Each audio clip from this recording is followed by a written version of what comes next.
భార్యాభర్తల బంధం పార్ట్ 28. అర్జున్ లేచి ఫ్రెష్ అయి వచ్చాడు. మానస టిఫిన్ చేసి వడ్డించింది.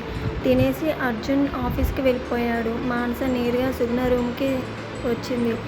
సుగుణ, జగదీష్ ఏదో చిన్నగా మాట్లాడుకుంటున్నారు. జగదీష్ మీతో కొంచెం మాట్లాడాలి అంది డోర్ దగ్గర నిలబడి. లోపలికి రా మానస, మాట్లాడదాం అన్నాడు.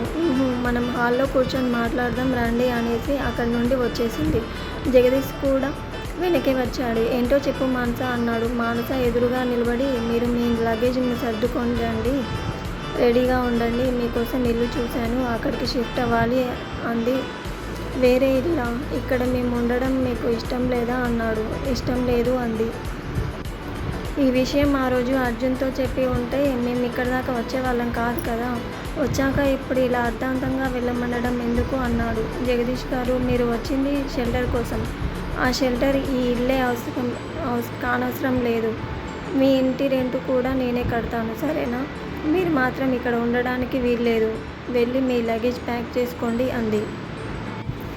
మానస, ఈ విషయం అర్జున్కి తెలుసా అన్నాడు. తెలుసు, రాత్రే ఆయనతో ఈ విషయం చెప్పేశాను. నీ ఇష్టం అన్నారు కాబట్టి మీరు ఇంకేం ప్రశ్నలు వేయకుండా మీ పని మొదలు పెడితే బెటర్ అంది. అసలు ఇంట్లో నుంచి వెళ్ళిపోవాల్సినంత తప్పు మేమేం చేసాం చెప్పు అన్నాడు. జగదీష్ గారు, ఇది నా ఇల్లు. మీరు 2 రోజులు ఉండడానికి వచ్చిన బంధువులు మాత్రమే. మీతో తప్పులు ఒప్పులు నేను చెప్పాలి అనుకోవడం లేదు. మీకు ఈ ఇంటిని వదిలి వెళ్ళాలని లేదా? జీవితాంతం ఇద్దరు నా భర్త మీద పడి తింటూ ఉండిపోతారా ఏంటి అంది కోపంగా. అలాంటి మాటలు ఎందుకు మానస, వెళ్ళిపోతాంలే నీకు ఇష్టం లేకపోతే అన్నాడు.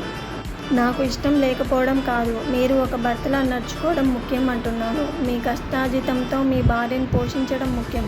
కష్టసుఖాలు పంచుకోవడం, ఒకరిని ఒకరు అర్థం చేసుకోవడం ముఖ్యం. అవన్నీ జరగాలి అంటే మీ బ్రతుకు మీరు బతకాలి. మీ ఇంటికి రెంట్ కావాలంటే నేను కడతాను. మిగిలిన వాటి కోసం మీరు సంపాదించడం మొదలు పెట్టండి. ఇంకా ఎంతకాలం సుగుణను మీ ఇంటికి దూరంగా ఉంచుతారు? వాళ్ళతో సుగుణను కలిపే ప్రయత్నం చేయండి. మీరు ఇక్కడ ఉండడం వల్ల నా భర్తకు చెడ్డ పేరు వస్తుంది. అది నాకు అస్సలు ఇష్టం లేదు అంది.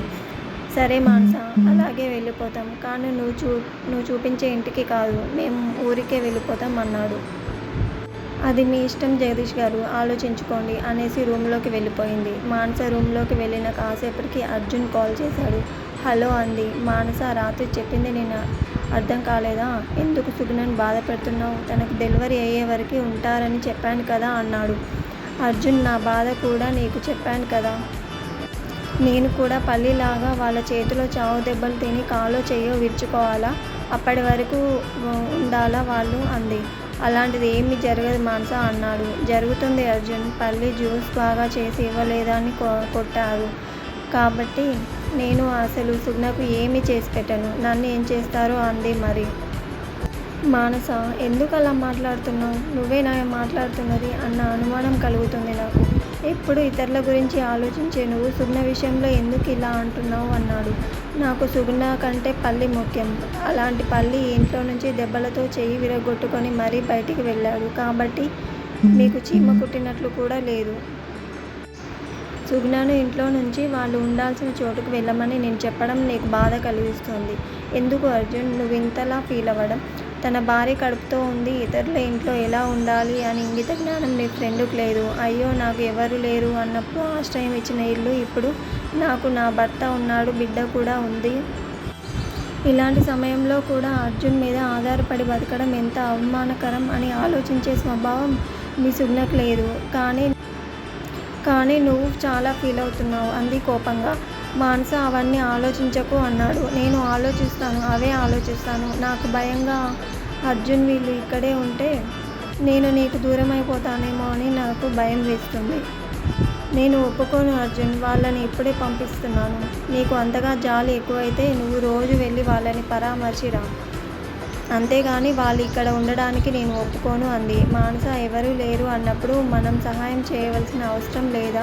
ఒకప్పుడు నువ్వు కూడా అలా వచ్చిందానివే కదా, మర్చిపోయావా అన్నాడు. అర్జున్, నేను అలా వచ్చిందాన్నా? అంటే నీ దృష్టిలో నేను సుగుణ ఒకటేనా? నాకంటూ ఒక విలువ లేదా? సుగుణ ఇచ్చే విలువ కూడా లేదా? ఒకప్పుడు అలాగే వచ్చానా? నేను వచ్చాను అని నీ మీదే ఆధారపడి నిన్ను దోచుకు తింటూ అయితే ఉండిపోలేదు కదా. నీకు అనిపించడం లేదా నా క్యారెక్టర్ దాని క్యారెక్టర్? తో పోలుస్తావా? నాకు బాగా అర్థమైంది. నువ్వు సుఖనే కావాలి. నేను అవసరం లేదు. అందుకే భార్య మాటలు పట్టించుకోకుండా ఎంతసేపు దాని గురించి ఆలోచిస్తున్నావు. సరే అర్జున్, నా మాటకు విలువ లేనప్పుడు నాతో మాట్లాడాల్సిన అవసరం కూడా లేదు. నన్ను ఉండమంటావా వెళ్ళమంటావా అని కూడా నేను అడగను. ఎందుకంటే ఆత్మాభిమానం ఉన్న మనిషిని నేను. నాకు విలువ లేని చోట నిలబడాలని ఎప్పుడు కోరుకోను. ఇప్పుడు కూడా అంతే. నాకు విలువ లేని ఇంట్లో నేను ఉండలేను అంది. మానస ఇంట్లో నుంచి ఎటైనా వెళ్ళావంటే నేను చచ్చినంత ఒట్టు అన్నాడు అర్జున్. వెంటనే ఎందుకు ఒట్టు వేసుకోవడం అర్జున్? నాకు కావలసిన వాళ్ళు నీతోనే ఉంటున్నారు కదా, మరి ఇంకేంటి బాధ? నాకు వాళ్ళకంటే నువ్వు ముఖ్యం మానస అన్నాడు. కాదు, అబద్ధం చెప్తున్నారు. ఎంతసేపు సుగుణ గురించి ఆలోచిస్తున్నారు. ఏమైనా అంటే కడుపుతో ఉంది అంటారు. అదే కడుపు ఇప్పుడు నాకు వచ్చి సుగుణని ఇంట్లో నుంచి పంపేయమంటే పంపుతారా అంది. ఆడదానివై ఉండి మరో ఆడదాన్ని కడుపుతో ఉన్నప్పుడు అలా పంపమనడం భావ్యమా అన్నాడు. ఎంతసేపు కడుపుతో ఉంది అని తనకు అర్జున్ తన భర్త కూడా లేని అక్కర నీకెందుకు? జగదీష్కు చెప్పు తన ఇంటికి వెళ్ళమని. నేను మాత్రం వాళ్ళతో కలిసి ఉండలేను. సరే, నేను ఇంటికి వచ్చాక మాట్లాడుకుందాం సరేనా? నువ్వు వాళ్ళతో ఏం చెప్పకు, ఎక్కడికి పంపకు అని ఫోన్ పెట్టేశాడు. ఎందుకు అర్జున్ సుగుణ గురించి ఇంతగా ఆలోచిస్తున్నాడు? నా మాటలు కూడా వినడం లేదు అనుకుంది. మధ్యాహ్నం నుండి మానస కిచెన్ వైపు వెళ్ళలేదు. తను ఏమీ తినలేదు. సాయంత్రం 7 గంటలకు అర్జున్ వచ్చాడు. మానస హాల్లోనే ఉన్నా అతను పలకరించలేదు. నేరుగా రూమ్లోకి వెళ్ళిపోయాడు. ఫ్రెష్ అయి వచ్చి మానస పక్కన కూర్చున్నాడు. మానస లేచి వేరే వైపు కూర్చుంది. అర్జున్ చిన్నగా నవ్వి లేచి వచ్చి మానస పక్కన కూర్చున్నాడు. మానస లేవబోతుంటే చేతిని పట్టుకొని ఆపేశాడు. మానస తల దించుకొని సైలెంట్గా ఉండిపోయింది. మానస, ఏంటిది నా మీద అలక అన్నాడు. మానస మాట్లాడలేదు.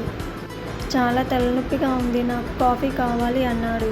మానస 2 చేతులు పట్టుకొని మానస సైలెంట్గా వెళ్ళి కాఫీ తెచ్చి ఇచ్చింది. నాతో మాట్లాడవా అన్నాడు నవ్వుతూ. అంతలోనే సుగుణ కూడా అక్కడికి వచ్చింది. హాయ్ అర్జున్ అంది. హాయ్ సుగుణ అన్నాడు అర్జున్. అర్జున్, నాకు బాగా ఆకలిగా ఉంది. వంట చేసుకోవడానికి ఓపిక లేదు.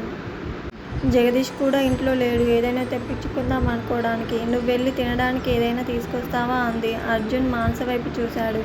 మానస అదేమీ పట్టనట్టు లేచి రూమ్లోకి వెళ్ళిపోయింది. మానస అన్నాడు అర్జున్. అయినా వినిపించినట్లు వెనక్కి చూడకుండా వెళ్ళిపోయింది. అర్జున్ వెంటనే వినయ్కి కాల్ చేసి ఫుడ్ తెమ్మని చెప్పేసి రూమ్లోకి వచ్చాడు. మానస పడుకొని ఉంది. మానస అన్నాడు దగ్గరికి వెళ్ళి. మానస పలకలేదు, కళ్ళు తెరవలేదు. ఏంటి ఈ మొండితనం? తను ఆకలిగా ఇంట్లో ఉంటే ఏం చేయలేదా అన్నాడు. మౌనమే మానస సమాధానం అయింది. మానస, నువ్వు ఎందుకు ఇలా ప్రవర్తిస్తున్నావు అన్నాడు మానసను లేపే ప్రయత్నం చేస్తూ. మానస పలకలేదు. అతని చేతికి దొరకకూడదు అన్నట్టుగా గట్టిగా బిగుసుకుని పడుకుంది. అతను మానస పక్కన కూర్చొని మానసను లాగి ఒళ్ళోకి వేసుకున్నాడు. మానస జారిపోయింది. మళ్ళీ ఒళ్ళోకి లాక్కొని గట్టిగా పట్టుకున్నాడు కదలకుండా. మానస అన్నాడు. మానస అతనని కాదు అన్నట్టుగా కళ్ళు మూసుకొనే ఉంది. నా మానస ఎప్పుడు నా మాటను గౌరవిస్తుంది. ఇలా మొండిగా ఉండదు. ఇతరులను మంచి చేయాలనుకునే నువ్వు సుగుణ విషయంలో ఎందుకు ఇలా ఉంటున్నావు? కేవలం పల్లి గురించి మాత్రమేనా అని అతను అడిగాడు. కేవలం పల్లి అనే మాట వినగానే మానస కోపంతో కళ్ళు తెరిచి అతని చేతులను విదిలించుకొని లేచి కూర్చుంది. కేవలం పల్లి అంటున్నావా? అదే పల్లి సుగుణ విషయంలో నీ గౌరవం పోకుండా ఉండడానికి నాకు సహాయం చేసింది. అదే పల్లి నువ్వే నా చిన్నప్పటి అర్జున్ అని నాకు తెలిసేలా చేసింది. ఆ పల్లినే నన్ను తండ్రిలా, ఆత్మీయుడిలా ఆప్యాయంగా చూసింది. ఇవన్నీ నీకు అర్థం కావు. తను నీకు కేవలం పల్లి కావచ్చు, నాకు కాదు. సుగుణ నీకు ఆత్మబంధువు కావచ్చు, కానీ నాకు కాదు. ఈ ఇంటిలో తనకు చోటు ఖచ్చితంగా ఉంది అని నువ్వు అంటే నాకు లేదు అని నేను భావిస్తాను. భర్తగా మీ మాట నిలబడాలని అనుకుంటున్నాను, కానీ ఆ మాట వల్ల ఇబ్బందులు, కష్టాలు వస్తాయి అనుకుంటే మాత్రం వినను. సుగుణ ఈ ఇంటికి ఏం ఉద్దేశంతో వచ్చిందో నాకు తెలియదు, కానీ నాకు మాత్రం తన పద్ధతి నచ్చలేదు. తను ఇక్కడ ఉండడం కూడా నాకు ఇష్టం లేదు. వాళ్ళను సపరేట్గా ఉంచమంటున్నాను. అందులో నీకు ఇబ్బంది ఏమిటో నాకు అర్థం కావడం లేదు. ప్రతిసారి కడుపుతో ఉంది అని ఎమోషనల్గా చెప్పకు, నాకు చిరాకుగా ఉంటుంది. తల్లి కావడం ఆడదానికి వరం అంటారు. అలాంటి సమయంలో మనసు ప్రశాంతంగా ఉండాలి. సుగుణ మనసు ప్రశాంతంగా లేదు. దేనికోసమో తను మళ్ళీ ఇక్కడ అడుగు పెట్టింది. అది మీరా లేదా మీ ఆస్తా నాకు తెలీదు. ఒకసారి సుగుణ వలలో పడబోయి తప్పించుకున్నారు. ప్రతిసారి తప్పించుకోలేరు. ఆలోచించుకోండి. వాళ్ళతో కలిసి ఉండే ఉద్దేశం అయితే మాత్రం నాకు లేదు అనేసి లేచి బయటకు వచ్చేసింది. Thank you friends. Thank you for watching.